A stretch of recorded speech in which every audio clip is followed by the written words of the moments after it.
Ebusuafo na etifo ni die kwan so mema obi bia akwaba ahanum daily update TV. Ebusua me pacho breaking news na yede bremu. The President of the Republic of Ghana, His Excellency John Dramani Mahama, was sake Ernest Addison from Bank of Ghana. Ana wa appointed nipa foforo, and also we nominating nipa foforo a ye friend Johnson Asiamah. Sisia no Ernest Addison na oye Bank of Ghana governor. No. He is no more Bank of Ghana governor. The President of the Republic of Ghana, John Dramani Mahama, apameno. Now me patro ebeka isa Ernest Addison ya or no time. Anna Bank of Ghana to me make a loss of 60 billion. Is it 60 million or billion? I stand to be corrected of the exact amount. But 60 million and a billion mubakon. It the 60 million. Anna or to make it that loss. Yes, it was 60 million. Patro, my memory says me right.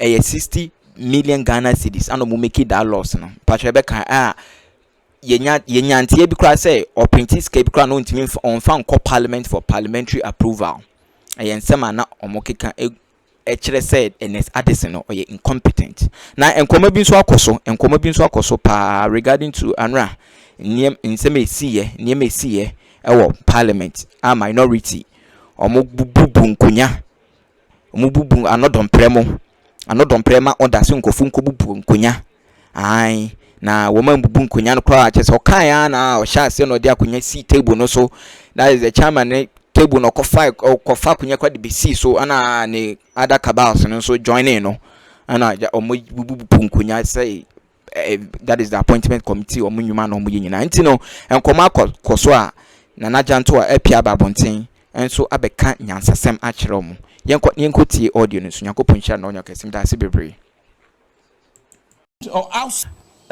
What's the middle ground? Trying to accommodate some of these excessive inquisitions and then leading to distraction of tables in parliament, exchange of words, provocative words, etc.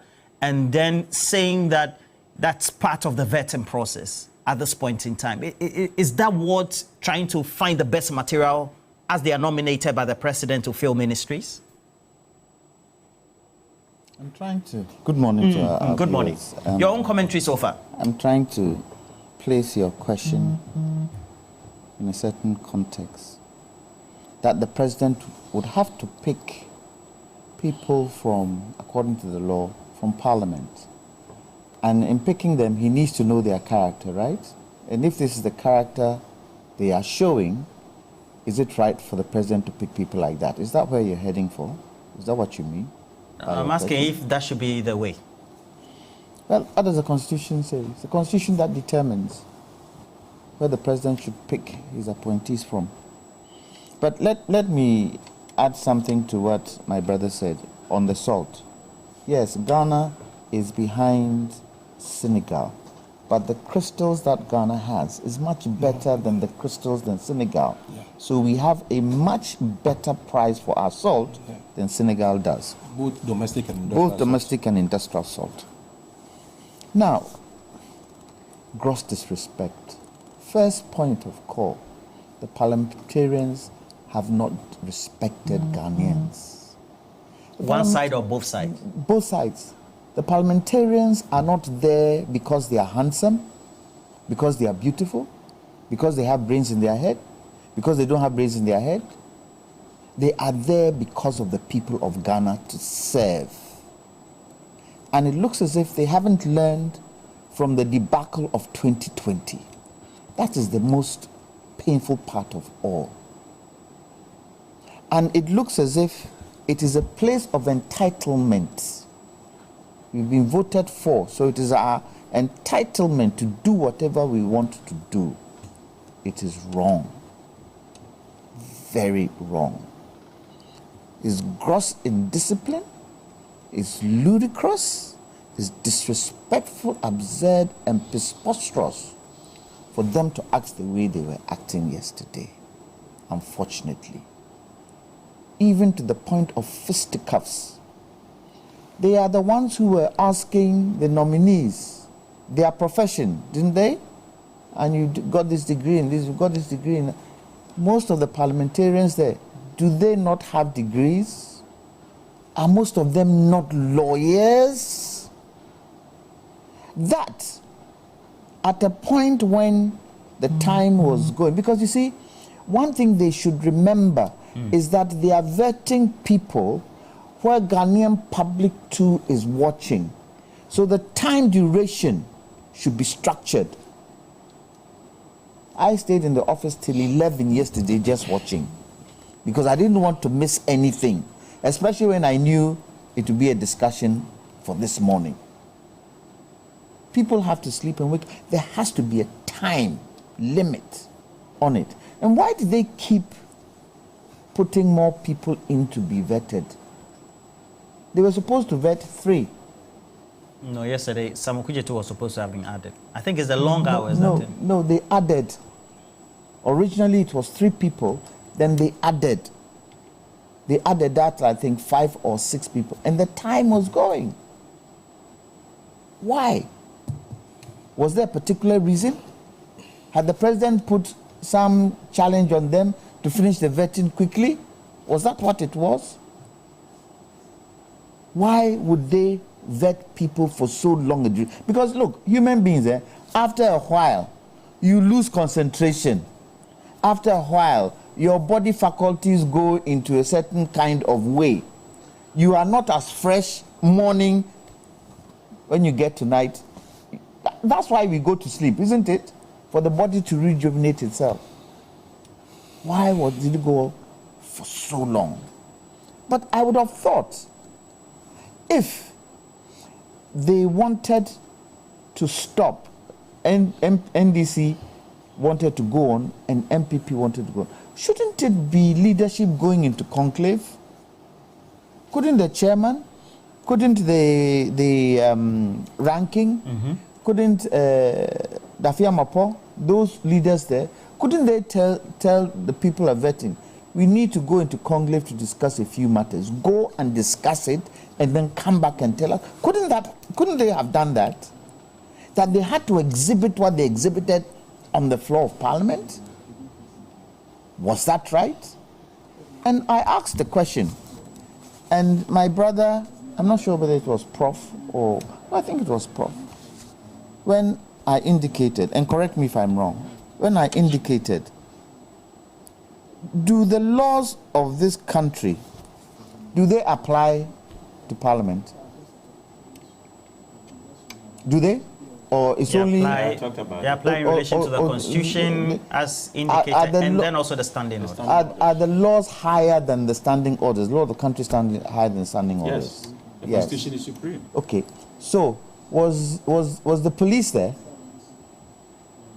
What's your point? Was the police there? Did we see the police there? Was there criminal damage to property? Yes. Okay. So let me go to the law. And it says, in Ghana, the destruction of public property is considered a criminal offense under the Criminal Code 1960, Act 29. Specifically, Section 172, and listen to this, righteous damage to property. This section makes it an offense to intentionally or recklessly cause damage to public or private property during a riot or disturbance. So let me ask the question. Was this intentional? Sure. The damage that happened there, was it intentional? Sure. Okay, I'm applying the law. Yeah. Was it intentional? Yes. Was it reckless? Yes. Why doesn't the law apply to them? Why can't they be arrested? So where lies the principle of equality before the law? Well, in Article 117, you find that civil or criminal process coming from any court or place of Parliament shall not be served on or executed in relation to the Speaker of Parliament or the Clerk to Parliament while he is on his way to or attending at or returning from any proceedings to Parliament. We are talking about criminal damage. I do understand. Yes. And so when criminal the action damage will have to be undertaken, property. as you Criminal get to damage invoke of criminal proceedings, etc., it has to go through the processes. I understand all that. Are their laws bigger than the country's laws? Simply no. Are they bigger than us? No, but the there are people of Ghana. processes. Aren't we supposed all to abide by the law of this country? Aren't we? We are too. The speaker should look at these laws. And let me ask a question. Why aren't they using the same standard for everybody? I don't understand. What don't you understand? You mean for the nominees? Why aren't they using the same standard for everybody? I talked about that. Explain. You interview someone for 5 hours. You interview someone for 4 hours. And you interview someone for 10 minutes. 6. Whatever the case is. 10 minutes. Let's give them 10 minutes. It's not fair. It's not balanced. I mean, what's the standard? What's the standard? Oh, we know you. Oh, we know you. We don't have any problem with you. As for you, we don't have any problem with you. Wait. What is the reason for vetting? What are they trying to achieve for vetting? Did you watch the vetting of RK, is it RKF or RFK, the Kennedy guy? Mm-hmm. Did you watch it? Did you see how they drilled him? Some of the questions they asked. The works and housing. No, the health minister in America. Mm-hmm. Okay, okay. The kind of questions they ask is the kind of questions our nominees are asking. We are joking here. They drilled, the Senate committees drilled They them. drilled them. And about what she did in relation to exactly. the position you're They even asked about a book he had written and earned $5 million out of it. Mm. I didn't have anything wrong with Afenyo Marking asking my good friend George, Sam George, with regards to funding. The moment Sam George told him that it was private, he just ended it there. Don't go any further. I don't understand. Are you trying to say that Afenyo is trying to be vindictive? No. Because I think what Afenyo was trying to bring out was to make it clear that he did not use, because he was still in government, he did not use government money to go and educate himself. That was the way I read it. I could be wrong. I could be wrong. But that is what the inference I got from that question. But some of the questions were irrelevant. You cannot use vetting to now settle political scores. Playing of the video? Yes, for what? I see. The people of Ghana have said to you, hey, Mumko, we don't want you in... I mean, the vote explained itself why we don't want you. So why do you bring it back up? Or what? They're trying to satisfy President Akufo-Addo to show him that, we are fighting for you. President Akufo-Addo is old school now. What he's done is what he's done. He came, he's done his best. His best went, for Ghanaians. So why are you going back there? Now, look. You need water? Look, I don't need water because I don't tend to understand why these things happen. So yesterday, after all this, when they got home, what did they tell their children? I don't know, it's after midnight. Whatever the case. Or you mean after what their behavior they put up there? When they got home and they opened their front door and their teenage son was watching, they asked, Daddy, Mommy, what went on in Parliament? Akwabo. Will they say, oh, don't mind them? Is that what they will say? We were showing them that we also have power. Is that the meaning of being in Parliament? Because you see, right now, Anodompre has vindicated Emefa Hardcastle. The lawyer, yes. CEO, Petroleum Company. Yes. Because the accusation was called silly. Yes. Are you saying that the silliness was exhibited? Did we not hear? When you played the video, did you not hear? What did he say? What was that for? You see, what really hurt my heart was afterwards when I saw the damaged microphones and the table legs being broken and having to carry the table out. Yet you can toy. So it means you don't respect the Ghanaian investing in Parliament. Do you know how much those tables cost? Do you know? So I expect, in conclusion, the Speaker of Parliament to refer all of them to the Privileges Committee. And I expect the Privileges Committee to exert punishment on any of the MPs there who are found guilty. They should be suspended for a certain duration of time to show them that the fact that the people of Ghana have put you there doesn't mean you can act any way you want to act. Period. Because, Roland, I was thinking, that is why I even left the room. I mean, we have a country, a nation that is still suffocating under the ravages of the minorities' poor economic management. When they were in government? When they were in government. Okay. As we speak, we have to do Lalasula. We have to beg for our debt to be restructured. Yes, to be restructured so that we don't pay what you're supposed to pay. Lalasula. Yes, that's what we're doing globally, all over the place. Cap in hand begging. And what pains me, Roland, we are talking about a country that is the largest producer of gold in Africa. 6th in the world. We have 195 countries in the world. Our country, Ghana, is the 6th largest producer of gold in the world. 2nd largest producer of cocoa in the world.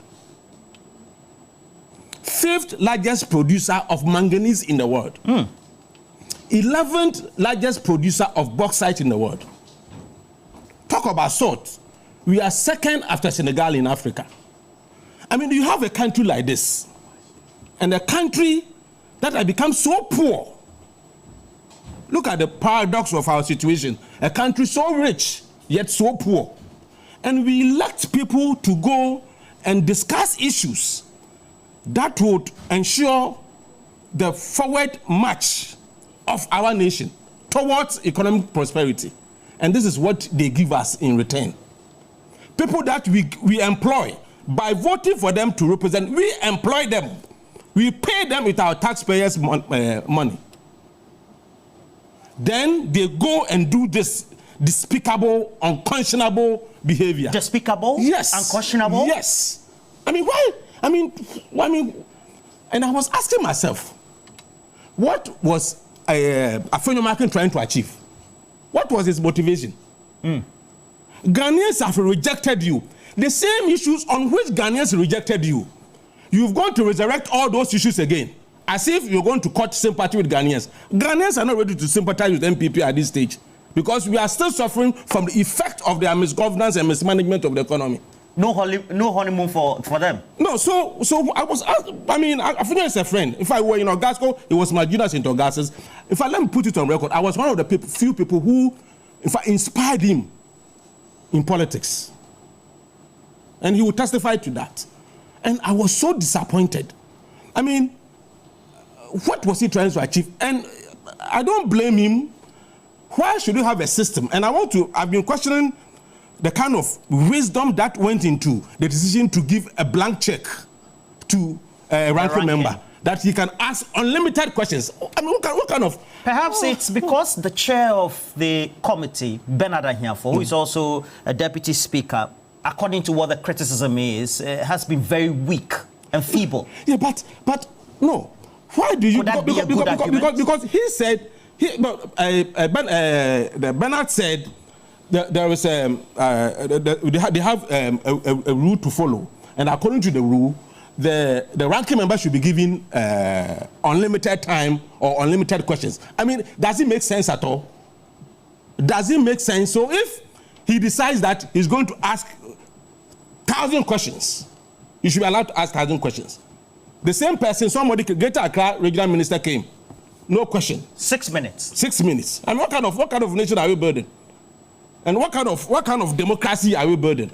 And the danger is that some of these things, if you don't nip them in the bud, and they continue to, rear their ugly heads like the way it has started. Look at their numbers. And let me send this word of caution to the NDC.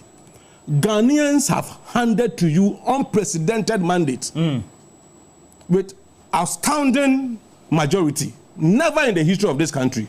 If they don't make good use of it, Ghanaians are watching. Next time, if you don't use what you've been given. You mean they are not living up to the billing? Oh yes, Ghanaians expect them to exert or exhibit that power they've been given. So if you sit down for some of these things to happen, next time Ghanaians will question whether they will have to give you that kind of mandate again. They should, for me, they should let the MPP people feel that they are minority. In fact, they are whether they are micro minority or they are infinitesimally macro minority. They have to make you feel like that. That is what Ghanaians voted for. So they will have to be made to feel like that in Parliament. If it becomes possible, they have to do without them. They should do without them. They were given 8 years. Look at some of the questions they were asking were very annoying. As if they have never governed this country before. Just few months ago, you were the ones like governing. Which questions? I mean about development. What will you do to make this better? What will you do to make this better?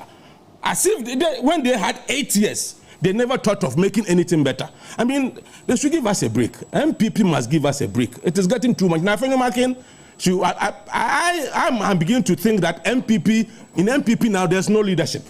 Because if there's really leadership in MPP, he'll be called to order and he will be asked to do the right thing. What he's doing is rather annoying people. Because they have a chair, they have various... they have a party secretary. They also have various but obviously, people in leadership positions. Obviously, they are not. You take a look at that. The criticism against the leadership of the NDC in Parliament, foremostly. Abusuanya Nyankopon sha na onya okese se wanyamre no abenye video ni bi nso ahwe. Yedi nkomodi besi awo comment afa share comment section ho no me beje na yakenka me da se bebre.